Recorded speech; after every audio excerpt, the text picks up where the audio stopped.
What is going on, Instagram world? Thank y'all for being here in the future because nobody's on here live yet, but as always, appreciate y'all showing up. My name's TK. This is TK and Drinks. Tonight we got a live episode of What's the Story with, I believe it's pronounced Contrivance Mead out of, he's in Tukwila, Washington. Oh, what's up, Moco Asylum? Appreciate always talking to you, homie. So yeah, I'll be doing an interview with my Brandon from, like I said, Contrivance. I'm sure he'll pronounce it for us there. We'll get into what that means and all that stuff. But like I said, I'm TK. TK and Drinks got a live interview going on tonight. Every Tuesday we get together, do a little bit of drinking, a little bit of beers and bullshits. And looks like my man Brandon has joined up right here. Let me send him a quick message, invite to join momentarily. And we'll get rocking and rolling, man. It's gonna be a good night. I'm super excited. Got a lot of cool questions for Brandon lined up, and I think y'all are gonna really enjoy this one. He's a interesting person. And he's got the top hat on. Just for a minute. Can you hear me? Say what? Can you hear me all right? Yeah, I can hear you. All right. Yeah, this thing's heavy. It's made out of leather, so I don't wear it very often, actually. But I would imagine not. It looks like it's fairly well put together, expensive, more than just costume jewelry or costume apparel. It fits my head perfect. Awesome, man. So yeah, we're right. It's Contrivance the first time. I'm sorry? It's Contrivance. You were right the first Contrivance. So I got your webpage pulled up, or your Facebook page at least. Contrivance is a noun, says the use of a skill to bring something about or create something or a thing which is created skillfully and intentively to serve a particular purpose. And that, from everything I see from following you, your personal page and your metery, man, that is you to the T. A buddy of ours actually came up with that name. Oh, nice. We have a steampunk theme, so we were looking for something that would go along with that. And it's, it's an English word that's been around forever, but is no longer really in use. So it was perfect because there's not other companies with that name out there. So yeah, running into your meter is the first time I've ever even heard the word, and I consider myself slightly more red than the average bear. So, man, that's very cool, my brother. Thank you. Yeah, we've had a lot of fun with this. We got a whole steampunk themed tasting room, and we got this bee logo, an airship logo that we put on our wines. So we make wine and mead, actually. Yeah, if you want to go ahead and introduce yourself and give us a quick rundown of what you guys do there. And yeah, so my people call me Cosmo most of the time, so either one's fine. If you have to use my real name, that's all right. But yeah, we've been open since June last year, so not very long. Okay. We sort of took advantage of the COVID working from home situation to build this place. So I've been doing my software job from here. My wife works in the tasting room. She's sitting next to me. If you see any hands reach over and smack me, it's probably her. That probably means I said something I wasn't supposed to. So yeah, we've been around for just a little while. Things have been going pretty well. We've been having a lot of fun with this, going to farmers markets. She makes jewelry and resin and things. So we make more than just alcohol. Yeah. Yeah, and that was one of the things I was seeing you guys saw some looks like multi-sided dyed jewelry and like honeycomb jewelry and all sorts of stuff that you're selling at farmers market. That's pretty legit. Yeah, so we got a lot of bee stuff and stuff that appeals to like the gamers and nerd crowd, basically the people with color. Yeah. It definitely goes with the steampunk theme and everything. So where'd the steampunk theme come from? I don't know. I think we both kind of liked the style, and I like it because it just looks cool, and it's approachable for people. Like you can come in here and appreciate it without even having to understand what it means. So it kind of has an old timey thing, and it mead is like that too. We don't need another Viking meadery, so. Especially across the street from you. Yeah. So, Yeah, so we are located in Tukwila, Washington, directly across the street / parking lot from Opagard. If you know where that is, it's about 8 seconds walk from there. Right. And that was intentional. John was trying to get us to make a meadery next door to him for like 3 years. And I decided that I wasn't ready at first, so I went to Northwest Wine Academy for a few years to figure out what I was doing, learn some stuff, get some science, and then the whole COVID thing was winding down, so we decided that it was a good time to open up, and then things got worse for a while, but they're again. So at least in Washington, the mask mandate is finally going away. So after Same thing here in Arizona. We got all that stuff going away, which is legit. yeah, so finally, in like 2 weeks from now, like if there was anybody else in here, I should be wearing one, but yeah. Anyway. Yeah. So were you brewing or home brewing or anything prior to going to the wine academy? I mean, John must have had a good reason to ask you to open a meadery. He's not the sluffiest of cats. So funny thing is, John's mead was the first mead I ever had, and I didn't even know what it was, but it was before he opened, so it was a while ago. But I was making I was making fruit wine and grape wine at home since 2015. And it was just a hobby that stuck and got crazier and crazier and bigger and bigger and bigger until it was like I was cleaning up the garage and found 37 cases of wine and mead in there. And I was like, who am I making 37 cases of wine and mead for? I can't drink all this, like I don't know enough people to get rid of that.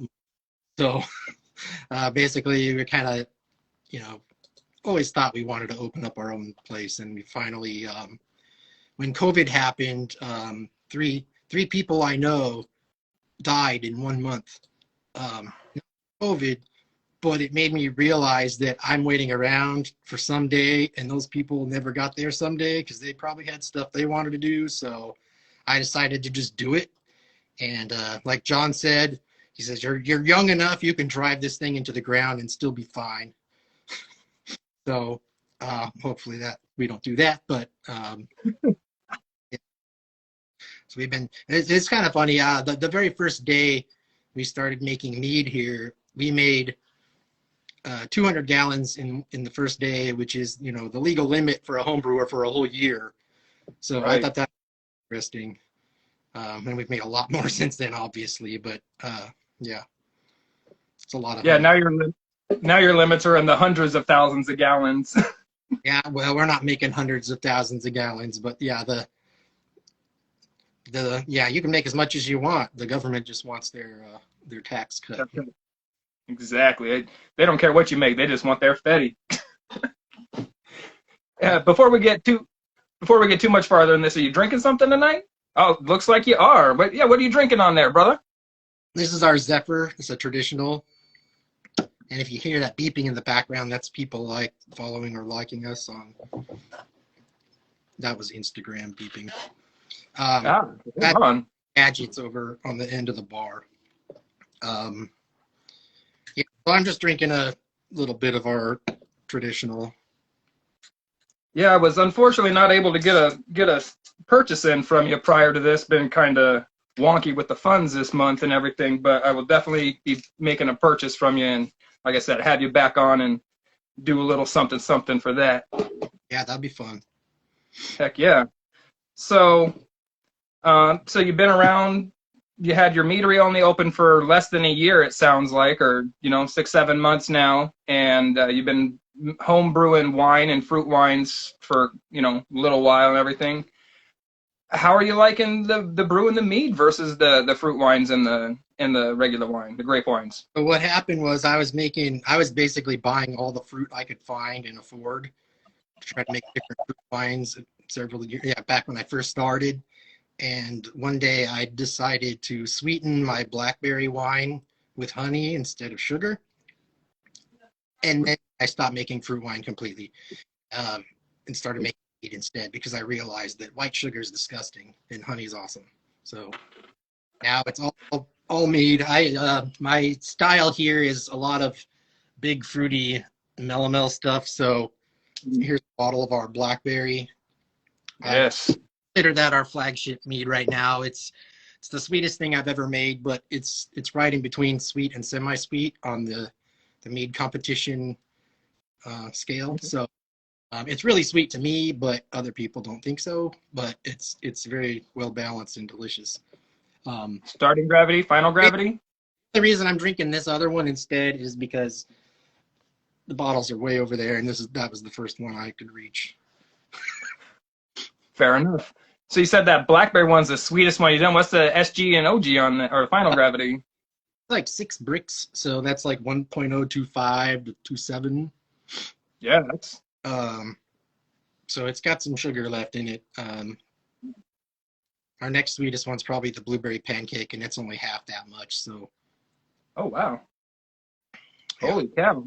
I don't make things sweeter than necessary. That's one of the things we do here. Is like I sweeten things if I need to make them taste right to me, but I don't make it like syrupy sweet, like anything really.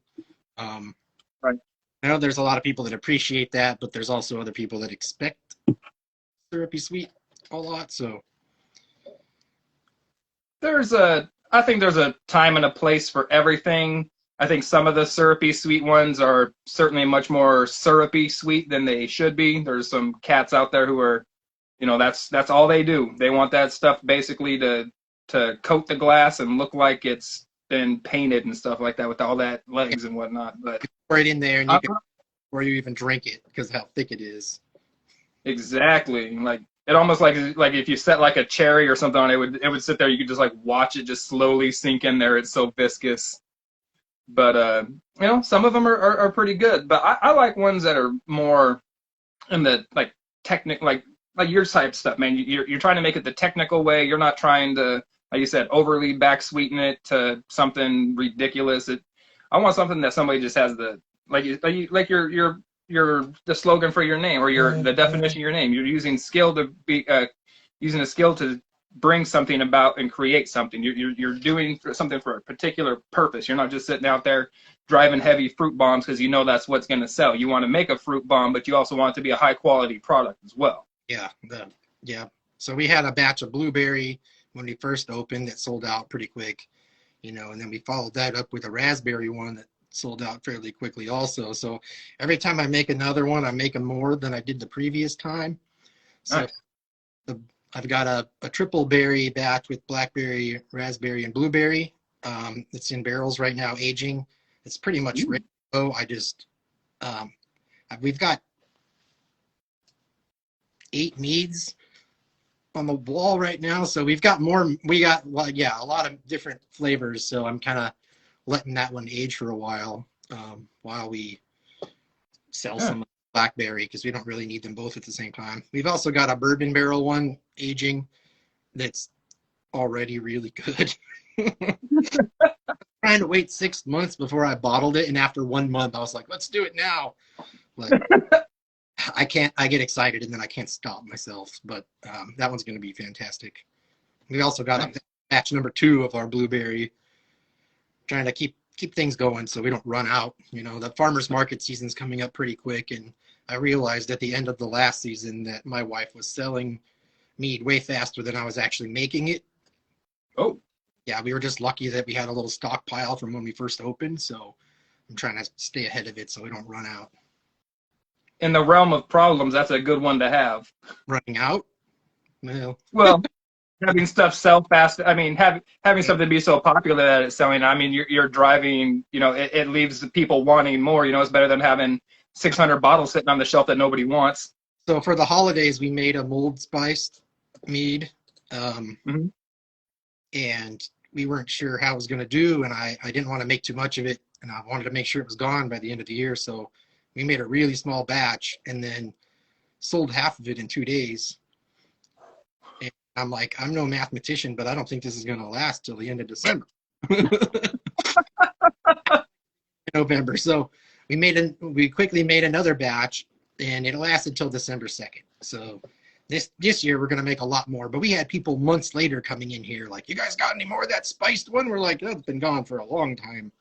So yeah, Okay. people excited and they find something they like and then they get sad when it runs out, which is nice to see. Like people are starting to recognize us. They see us. So we did a wine event a few weekends ago and people were like, oh, you guys are here. And they were so excited. And it's like, I feel like we must be doing something right. Well, that's really cool because you got, like you said, you got Opagard right across the street. You got, you got a lot of cats there. Mr. B's. You got Colt in the area, Asir, Hierophant. I mean, you're in a mix with some really big hitters, and you seem to be holding your own. So man, congratulations, and The thing that's kick-ass. that none of those meaderies are making the syrupy sweet stuff. The people around here, right? And we're all friends with each other. All those. Okay. The Hierophant people were just here a few days ago. They stopped by to say hi because we hadn't actually met in person. But Yeah. talking online for a while. I used to work. So I know Colt and obviously I know John because he's across the street. I talk to him a lot, which is cool because it seems to be a pretty supportive industry. I haven't really got the feeling that they aren't really treating you like competition. We're all friends. We help each other out if we need to, which is nice. If anything, And John, a lot of people over here. When we first opened, it was like almost half the people that came in here were because he told them to come check us out because otherwise people don't even know we exist. Now we're sending people to him a lot, which is weird to me. Like people find us on Google or whatever, and they'll show up here and we say, hey, there's another meadery right over there, and they have no idea. So we send people over there quite often. Wow. Can you hear that? There's a helicopter or something flying over us. So anyhow, yeah, so we, some people drove all the way over here from Tacoma. I think it was Saturday. And nice. I said, there's a meadery there. So I told them to go check out Colt. So it's, people are sending people here and we're sending people to everybody else as well. Oh, I love it. That's what I love about the mead industries. I don't think I've run across too many instances where people weren't supportive of the other meaderies in the area. I mean, to the point to where there's meaderies that are clustered together that even started their own festivals to help support each other. Those guys over in Indiana, Illinois, Michigan, and Ohio, they got that Sugar Belt Mead Festival. It would be awesome to do something like that around here. Oh, that would be so kick-ass to get Weird down in Portland and maybe even Steamworks down from Medford, and you get the whole Northwest up there, man. That would be Northwest Mead Fest. Let's do it. There's a good amount of probably 20 meaderies in Washington. I'm not even sure. Yeah, I could probably name maybe a dozen if I was pressed, but I'm sure there's a lot of cats I'd never even heard of, unfortunately.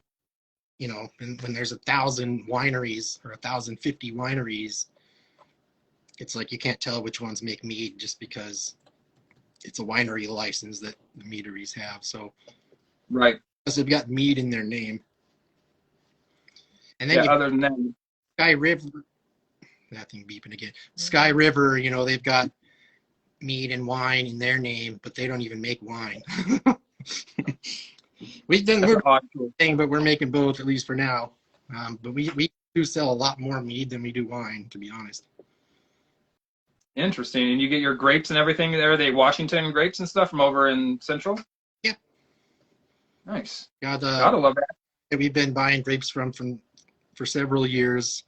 He's got like 40-acre vineyard or something at his house. Good size chunk of land. We made a rosé from his Syrah that was just amazing. Probably going to send it to some wine competitions and see how that goes. Heck yeah. Never made rosé and it turned out great, but mostly focus on red wines. I like to drink them. I know. Another thing I really enjoy is corrupting the people that come in here because they're usually mead or wine people, but almost never both. So a lot of the times people will come in here to try wine and they'll see that we have mead and they'll say, I've never even had mead before. So, we let them taste that. And, a lot of times they end up buying mead instead because they can get wine anywhere, and mead is hard to find. Like, think about Yeah. the most mead you've ever seen in a single shop, and it's still nothing, really. What do you mean? Like, you go to a retail store that sells mead. How much do they have? They have a section this big on a little Oh, shelf. You know what I mean? Like, I don't yeah. know if it's different there, but here it's you're lucky if they have any at all. Yeah, here's a little bit different. I mean, because I've got Superstition here. We've got five other meaderies in the local area. Plus, we get in Danksmod and Shrams and some other places. So our shelves are fairly stocked. Plus, whatever I'm bringing in too, in a couple different spots. But yeah, you're right. For the vast majority of people, they don't have an option of any meat on their shelves, and some people would be glad if they had that box to even buy from. Yeah. We've got But a few shops, but they're mostly beer stores that have a right. section. Um, Yeah. yeah. Yeah, I went into specifically a wine store here, and they were like, "Mead? What are you talking about? What's going on with this?" And I was like, wine made from honey. They're like, "Yeah, that sounds kind of suspect, man. I'm not quite sure I believe you." Okay. Just you're making that up. Yeah, exactly. Yeah, you're just making that shit up. I'm like, no, it's a real thing. I promise. Oh man.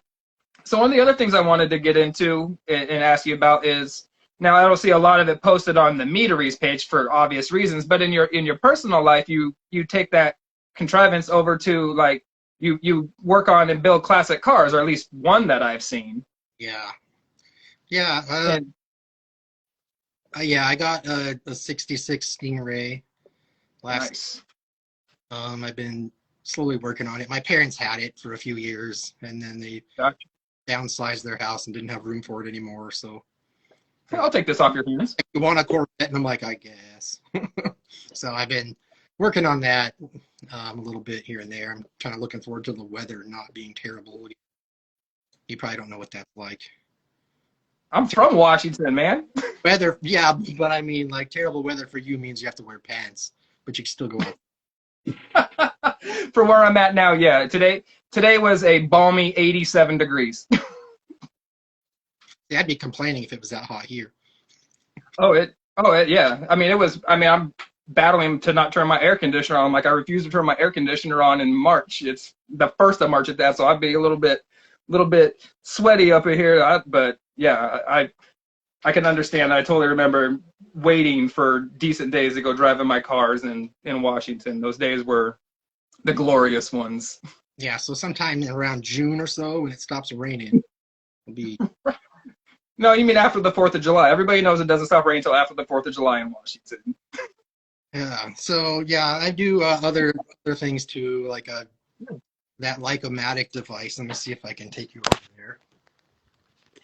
Yeah. Oh yeah. Show us around the shop real quick. That's kind of legit. So this is the Lycomatic. It's a Nixie tube thing with a Wi-Fi connected Arduino sort of device built into it. And okay. what it does is, if you scan these QR codes with your phone, it will open up our Facebook or Instagram page. Yeah. And it changes the screen to show the number of followers that we have currently. And then when you click follow or like, it'll beep and then update the screen so you can see it happen in real time. So that's so cool. That's building that thing was actually harder than anything else in this whole building, to be honest. So I made that. Took me a while. I still tweak the software occasionally. It's got a web service thing that runs on a server that I have here. So it's got software inside it and running on a computer. But yeah, so I mean, I could show you around. I mean, here's some of the stuff that my wife makes. Very cool. Not to make you guys seasick. You're coming across great, man. Yeah, so she does resin stuff and crochet and jewelry and whatnot. So, I mean, the back isn't that terribly exciting, but the floor is sticky always. as is a meadery. The back rooms, that's what everybody wants to see. Everybody wants to see the tanks and the So goodies. There we've we got some go. tanks. They're not terribly large at this moment, but um, yeah, varying sizes. A lot of which I had acquired, used over the last several years before I even had a meadery, just because I knew I was going to, and I actually had a storage unit full of tanks before I opened. So we've got some stuff in barrels here too. Um, there's the bourbon barrel I'm looking forward to. That stuff's delicious.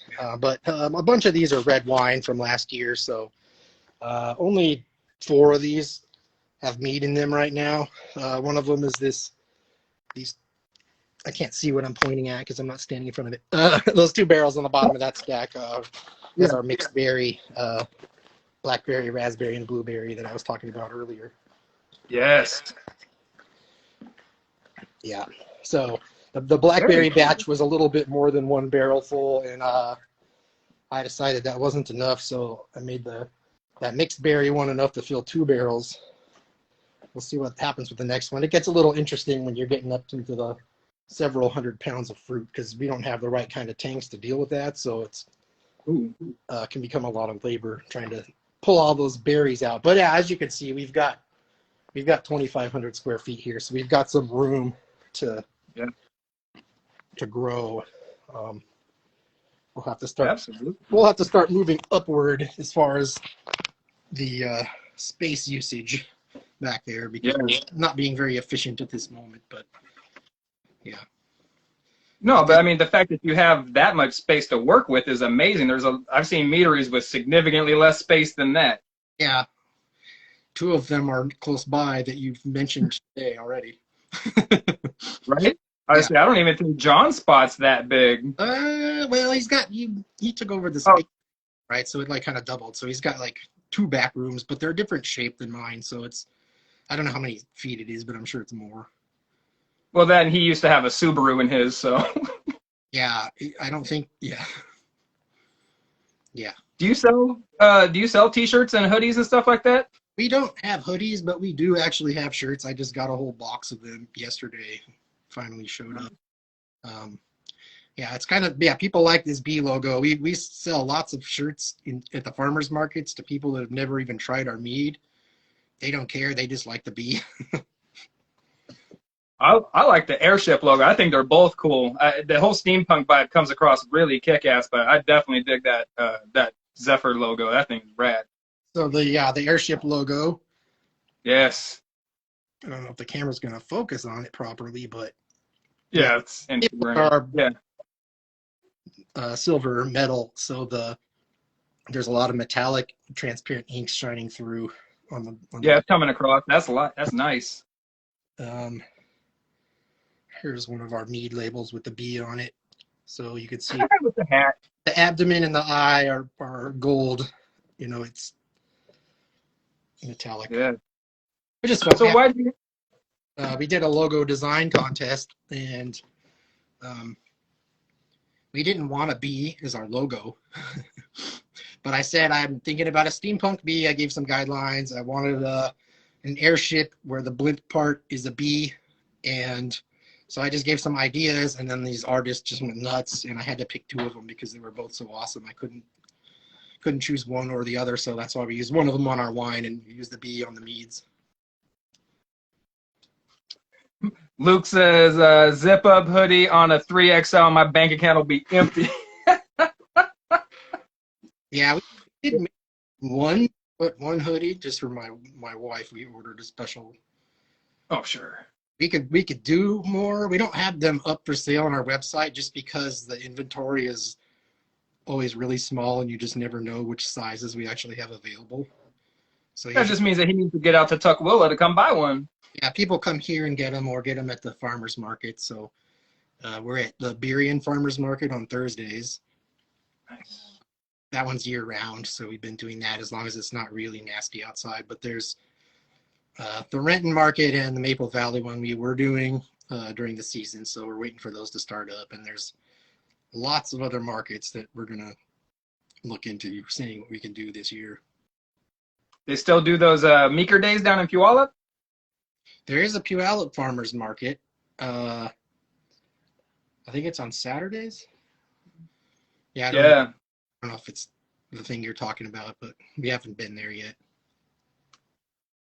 Yeah, my dad used to sell birdhouses many, many moons ago, and that was where it was down down there in the Meeker Square and everything like that. I'm sure they're still doing it. It's a big ass park and everything like that. But that's cool, man. It doesn't matter which farmers market. That's great.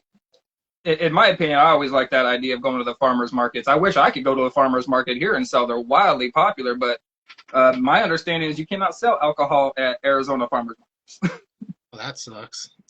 Yeah, Washington seems to be fairly alcohol friendly.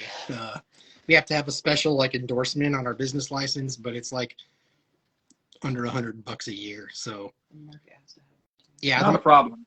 license to be able to sell alcohol there, and they have limits on like how many people can pour samples at a certain market or whatever. So Sure. we haven't poured any samples at all at any of the markets we've been to. So that's another thing we could experiment with to see if it's better or not. Right. But I was trying to read what he says. I'll mail you TK in a box if you mail me one. That's fucked up, Moko. you know, Oh man. So you've mentioned a couple different honey types. What do you use? You use specifically local honey? You buy honey online? What's your source? we get honey from a guy nearby that's got like 1,000 hives. That's where almost all of our honeys come from, actually. So Nice. every once in a while, either they'll deliver it to us or we'll drive down there and bring home a carload of buckets, which works for now. We're going to have to switch to some kind of bigger container at some point, but 5-gallon manage. Time to get barrels. Yeah, we actually talked about doing 55-gallon drums. Yeah. And then we decided on a bucket exchange program instead. So I clean my buckets when I empty them and I drop them off when I go pick up more buckets, and they take, $10 a bucket price. And they said that's pretty close to how much the drums cost. So it's a lot easier to deal with. Yeah, I could see that. I would imagine that there's benefits both ways. Only have to deal with one drum and not have to continually empty buckets and clean buckets has to be nice, but not having to have something to deal with maneuvering a drum around is also nice. We have a small forklift back there. You probably didn't see it, but that's stack those barrels. Otherwise, that's impossible. Yeah, we don't have a way to tip something that heavy. That's the real problem. Oh yeah, you go on like Uline or Global Industrial or whatever and trying to pick up one of those attachments that goes on the end that has the barrel where you can tip it. Those things are not cheap. Right. Yeah. I mean, if we had a real large forklift with a rotator on it, that would be nice. But I don't think we can really fit that in here. But and then to try to justify it too. I was joking that I needed a forklift before we even had a meadery, but someone wouldn't let me buy one. Hey, Mama Bear sounds like she's down for the cause. Yep, she's been on board 100% with this thing. She quit her regular job shortly after we finished putting this place together, so she's here all the time. Is this sign behind you changing colors? Of course. You scoot your camera over, or just a skosh? Let's get the whole sign in there. Yeah, so it's I just noticed that. Yeah, we had a guy that we know. He has a CNC plasma cutter. Yep. He made that for us. It's got LED strips inside of it that are connected to the Wi-Fi, and then it's got a frame on it that's actually made from the metal that our grape press came in. It was in this metal cage, and he took that and made the frame. And he actually hand riveted the front of it onto the frame like it's for real, riveted, hammered, heated up metal. He didn't cheat, because I mentioned how much I hate fake gears, because everybody that does steampunk just glues gears on stuff. Right. And I said I don't like gears that don't move. So he decided that I wouldn't like rivets that were welded on. So we actually like hammered them on like you're supposed to, which cracked me up because I didn't say anything about the rivets. I was like, I wouldn't have even known the difference, you know. But he also did the metal work for these chairs here. Can you see that? Yeah. Oh, it's made out of a drum, and Yeah, dude, that's so, legit. so we found a guy that does like natural products, has a store nearby that buys like essential oils and things in these giant drums, and we Gotcha. sorry, I'm wobbling all over the place here, but we Good. got these drums from that guy and then took them to the same guy that made the sign, and he did the metal work for us. A friend of mine Nice. from wine school, she did the cushions. And so then when I sent the picture of the chairs to the guy that we got the drums for, and then he ordered one from the guy that did the metal work. He gave me a drum and said, I need one of these for the owner of the company that I work at. And so we made them one for Earth Day as a surprise, which was cool. Heck yeah. It takes a village, man. Yeah. That's awesome. Honestly, the two of us couldn't have done this by ourselves. There's just no way. So No, but a good friend of mine's been helping us out a lot too, coming down here on weekends and selling stuff to shops for us and things like that also. So it's a huge help. very cool, man. I'm digging everything I'm seeing. You have just the vibe and the feel of that place is so cool. I love how the sign changes colors kind of like intermittently from like outside to inside, and it picks up the brick pattern in the background. Dude, that is legit. So we got the brick panels on the walls, and then the sign just cut through so you can see it. So like actually the first thing I made is this lamp, if you can see it. Yeah. Oh my gosh. I gotta back up. It's too big. And that's all found stuff, or did you buy all that stuff, or? I bought all those parts. It's got a water meter as a base, a couple of gauges, wiring it, all that, and then I put it together. And then my wife said the base was ugly because it was plywood, so she did a resin pour on it. I made it better. So I've got another lamp on the wall that I also made. Just got a light switch on it, and then I don't know if you saw the one over here already when I was waving around like a crazy person. Yeah. This one also. No, they all look so cool. We've got like some bistro lights kind of strung across the ceiling, just so we don't have to use the fluorescent lights because it just ruins the vibe of this place entirely having those on. Yeah.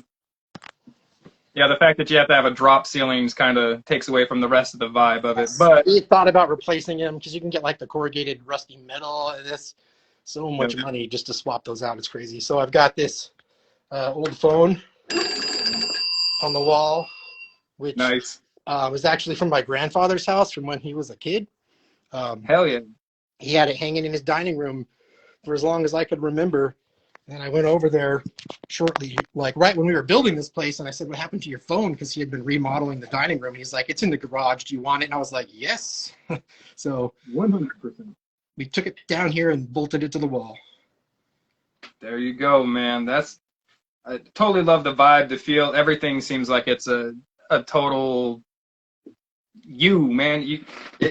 I've never met you in person, unfortunately, but this whole thing just is super awesome. Say what? That was your own fault. You had the chance. Hey, I'm blaming that one on John. He was the one who was kind of driving the ship that day, but my own bad too. Well, were you even technically open then? No. No. June or something? It was, like June 15th-ish. Yeah, I think we opened a couple days after you were here. Gotcha. But no, man, all the more reason for me to come back up there and check it out and hang out and drink over there at the Contrivance, man. That is fucking bad. Yeah, there's a lot of good meat around here. It's yes. Nice I would suggest anybody get to that area if you can. Get up into Western Washington, hit up all those guys up there. Start up in Whidbey Island, drive all the way down to Portland, hit every meadery along the way. The I-5 corridor, there's a lot of them, and yeah, pretty close to here. Oh yeah, within what I say 30 miles. If as the crow flies, you got like I said, you got Tacoma, Seattle. You guys there in Tukwila, maybe. I mean, Everett's a bit far up there, but Mr. B's again up in Seattle, Sky River up there. So yeah, there's a lot of you guys in that small little clustered area. Yep. I don't necessarily know if there's even. I would be hard pressed to find another area that's that concentrated in meaderies anywhere. Do any of you know of any place that's got two meaderies right by each other like this? Yeah, I don't. I don't know of any place where you can stand at one meadery's door and not, let alone see another meadery, but throw a rock and hit it. Catapult. Or trebuchet, whatever you got. That was when I signed the lease for this place. I sent John a message and I said, "Hey man, there's no rule against trebuchets in the lease agreement, so we can have battles with each other." Yes. Oh man, that's so awesome. That'll be the Luke, reason that the rules get added to future leases that everyone else has to sign to be in this area. But for now, there's no rule against it. you're going to be making meter in this area, you have to have either a trebuchet or a catapult, and there's going to be wars. I love it. My man John Duncan, the Mad Mead maker, the Mad Meter himself, says if you had to say what's your best mead and what's your number one seller. I would say the Blackberry is my favorite, absolutely. It's so well balanced. It's one of those ones where every time I take a sip, I'm like, man, that is good. Which I don't know. I've made lots of mead, and that doesn't happen very often necessarily. So I'm not sure if it's our best seller. It's really hard to say because honestly, it changes on a day-to-day basis. Like when you go to the markets, like one day people will be buying one thing, and then the next week you go and people are buying up something else, and it's always different. We're always surprised. Sounds like that spiced one was one of the fastest selling though. We still have a few of them left. The mold spice. Yeah, Yeah, correct. The mold spice. people were going nuts over that. Yeah, at the winter special market that we did. Yeah, we're gonna make probably 4 or 5 times as much of that this year, and make it sooner so that we can start selling it in October or something and get that going. We've got it on the calendar. Forget to start making it when it's time. Definitely. The mold spice meads are one that I haven't had a whole lot of yet, but I want to get into that this coming season. I'm gonna try to get as many as I can. I want to do some warm meads, get the old poker and throw it in there too, or one of them steel ball deals. So the one we did it was our traditional. It was the same mead as the Zephyr. In fact, we kept stealing mead from that batch, so that by the time we bottled the traditional, it was almost gone. But crazy. So we put a little bit of cranberry juice in it, along with the mulling spices. The recipe that we got from our neighbor who used to live in Germany, so it was like legit, and we even got her to buy some. I feel bad I gave her a bottle, but yeah. So we're gonna make a lot more of it. It was called Bah Honeybug, and the little bee on the front of the label had a Santa hat on and a candy cane in his hand. So, yeah. Nice. I'm being requested to do I think all of it. So we drank and sold it all. So I don't have any left to even show you what the label was. That's all right. Like I said, this means I have to come back next time and check all that stuff out. Looks like I've been requested to do an East Coast, West Coast live video tour, which is totally okay with me. I would love to hit, man, you could drive up like you said, the whole I-5 corridor. Even down into Oregon and in California, you got lots of cats there along the I-5, all the way down to San Diego. A week trip out of it, probably, if you want. I think you'd have to do more than that if you wanted to hit everybody and give them some decent time. But yeah, you would need at least a week to get back in that amount of time, but you could get to from Canada down to Southern California. Yeah, I guess if I was already up there and started and gave myself a full week, not including travel time to and from, yeah, you might be able to get it done then. Might need someone to. So What I did want to ask you real quick though, what are you using exclusively one type of yeast? Do you try to match your yeasts up to your batches? How do you roll with that? I've got 3 or 4 yeasts in the fridge. It just depends on what we're trying to make. The red is totally, I'm using totally different yeast than I do for the meads, but um, I've been liking QA23. I use that for my Riesling and for like a Piment type stuff. Like this is called Blunderbuss. It's orange blossom honey and Moscato grapes. So that one seems to be nice for traditionals. I use 71B a lot for the fruity stuff. Kind of just depends. Right. See, I haven't worked with like D71 or what was the other one, the QA23. I haven't worked with any of those before. I like the Kvike that I've been working with. I picked up some K111111116, whatever it's called. Definitely gonna look to work with that one, but it always intrigues me with everybody how some people are like, no, I need a different yeast for every flavor's got to have a different yeast, and I try to hand pick them, and then some people are like, fuck that, I'm just hammered down with the one yeast I got and call it good. I know people that do both. Oh yeah, definitely. It's just always intrigued me how people interpret that. Yeah, it seems like the difference in yeast selection doesn't matter as much once something is aged for a long time. And I don't know. It's just something I've heard. You know what? Unless you've tried all the meads with all the yeasts, I guess we'll never really know. Yeah, that's never going to happen. I do order bottles of mead from different meaderies occasionally just to see what else is out there, and just, because for a long time, the only mead I had ever had was the stuff John made and the stuff I made. It's like, right. if everything is based on a single source, then how do you even know if that's what it's supposed to be? Proof. That's 100% true right there, my man. If you don't, how else are you going to know? Plus, it's good to, sharpen your skills, see what everybody else is doing, maybe you taste something like, ooh, I want to try to recreate something like that. Yeah, I've done that lots of times where I make a batch of something at home before we had the shop, and it's like try to make something similar to something we've tried that somebody else made. Do a clone, if you will. Yeah, I told a guy that has a winery that makes the red blend that I like the most. I have a whole drawer full of it in my wine fridge at home, but I told him I'm gonna make a version of your red blend that I like so much with all the grapes I bought. This is like last year's 2 years ago's grapes. I said I'm gonna make my own version of your red blend, and he just laughed and he said, "You can go ahead and try." It's like, just because you know what's in there don't mean it's gonna be the same. Right. And I mean that kind of goes into what I think is so great about mead is that you could do your entire trip from Canada to California, stopping everywhere that makes mead along the way, and none of them are going to be the same. Yeah, 100%.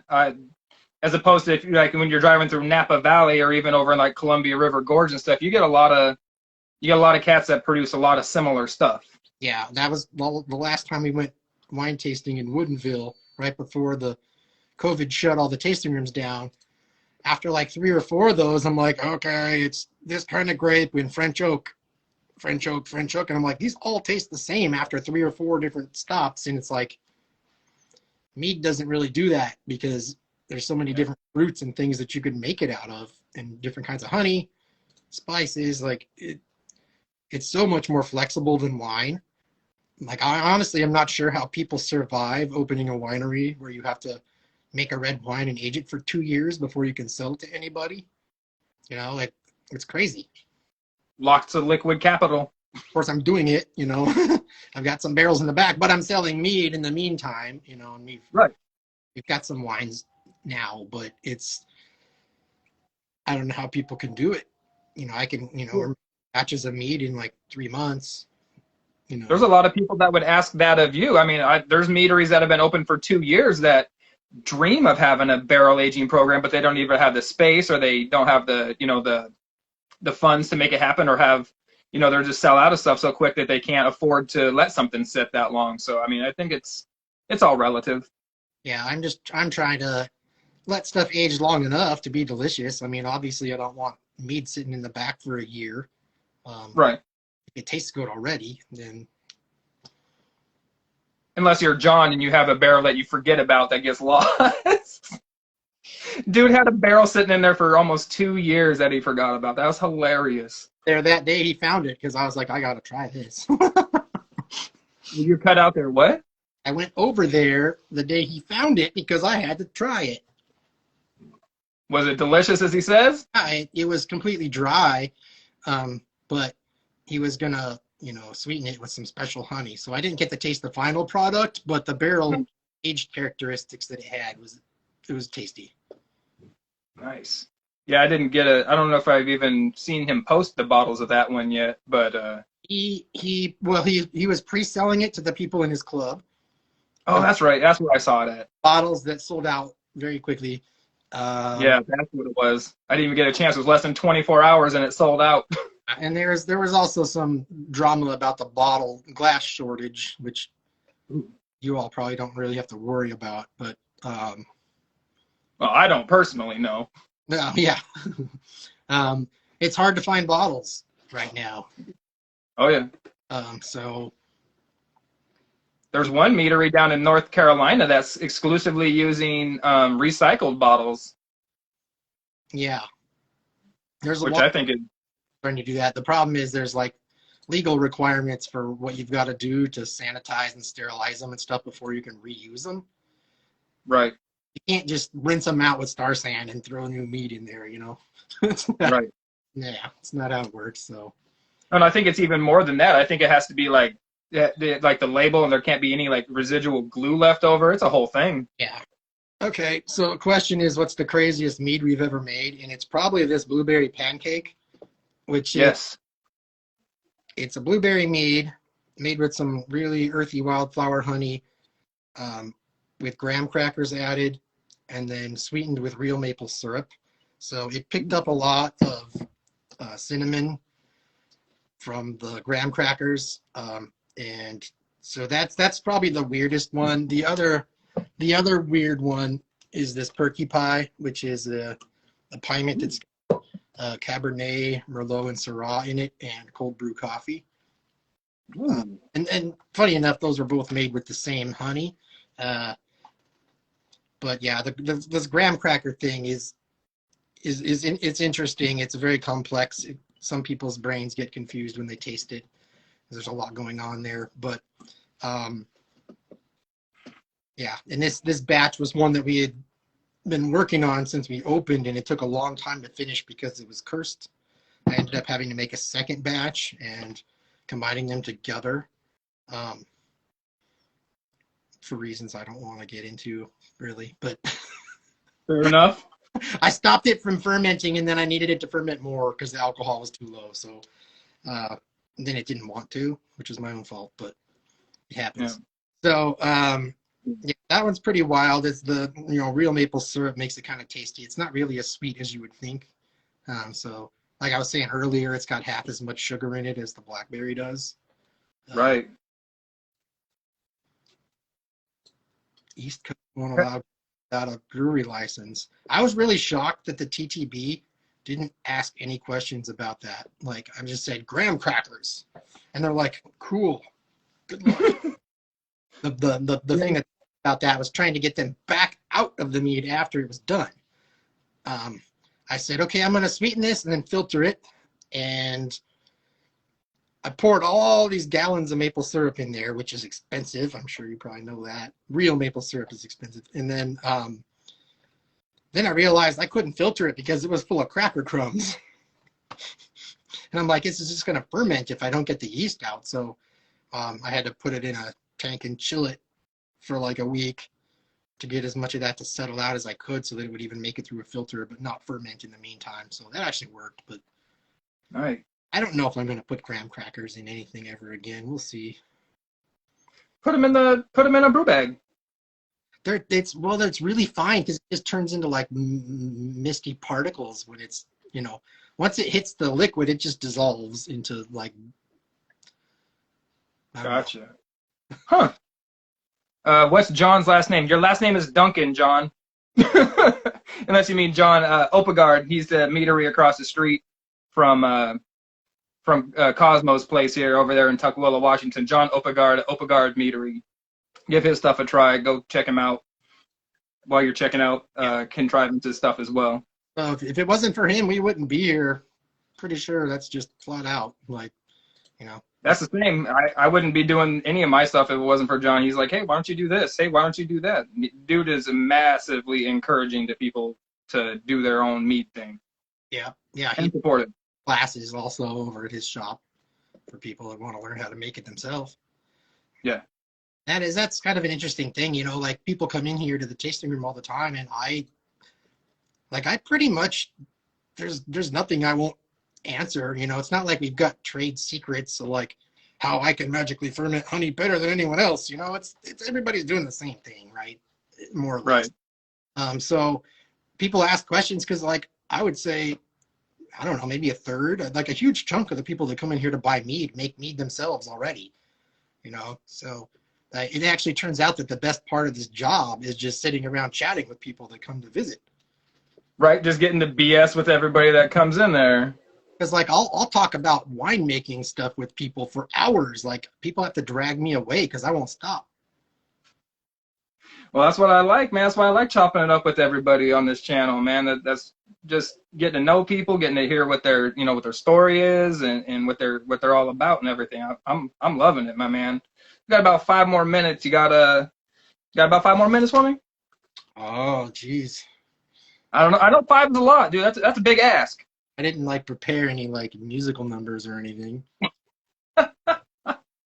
So other than what you got going on in the fermenters and everything, you got any like really unique meads that you want to make or anything that's been like tickling your imagination? Like, I'd really like to try this someday. Well, one of the ones we just made for our last club release, this one was my wife's idea. This is called Love Potion number 6, and it's rose hibiscus with ginger.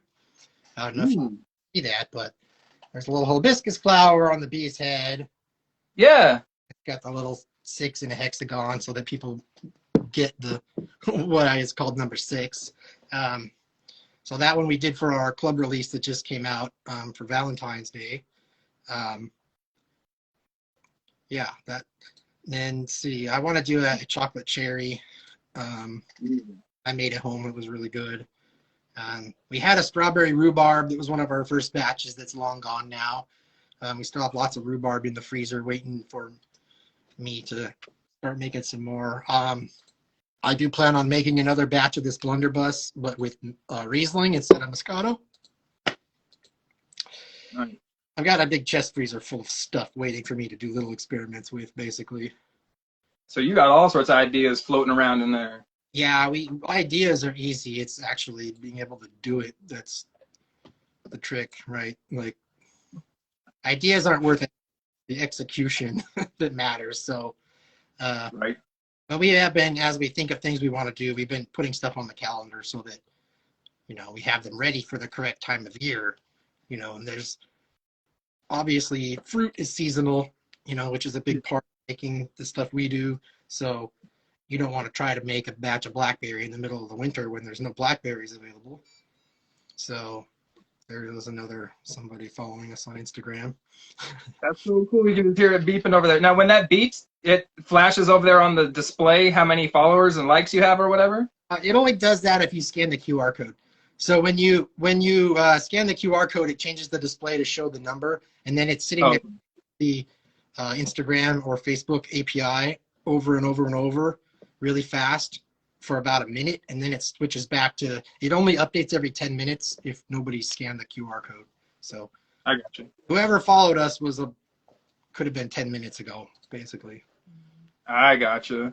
That's it. In the Lycomatic, it looks like something out of like the Fallout universe or from like the BioShock universe or something. Yeah. So I made the little sign for that, and it was 3D. The case for it's 3D printed, and I painted it, and then And my wife said this is ugly and poured resin in it, just like she did to my lamp. So now it looks nice. Sounds like you make a lot of ugly stuff that she has to beautify. It actually works out pretty well because I'm not really a super details person when it comes to that sort of stuff.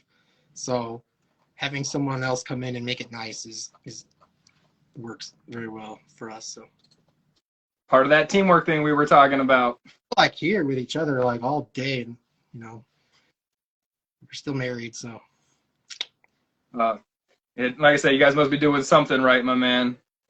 yeah, it's kind of fun because we used to give away bottles to family and friends for Christmas and whatnot. Like every year we had a spreadsheet like these people need bottles, this is what they do and don't like. So everybody would get a bottle of wine or mead or whatever. And then this year or last Christmas, we're not giving away anything. We can't do that anymore. That's not a thing. So all the people that used to be getting free stuff from us were actually buying bottles to give to their family and friends. And I was like, it's really cool to see that happen. So people we know family have been extremely supportive of this whole thing.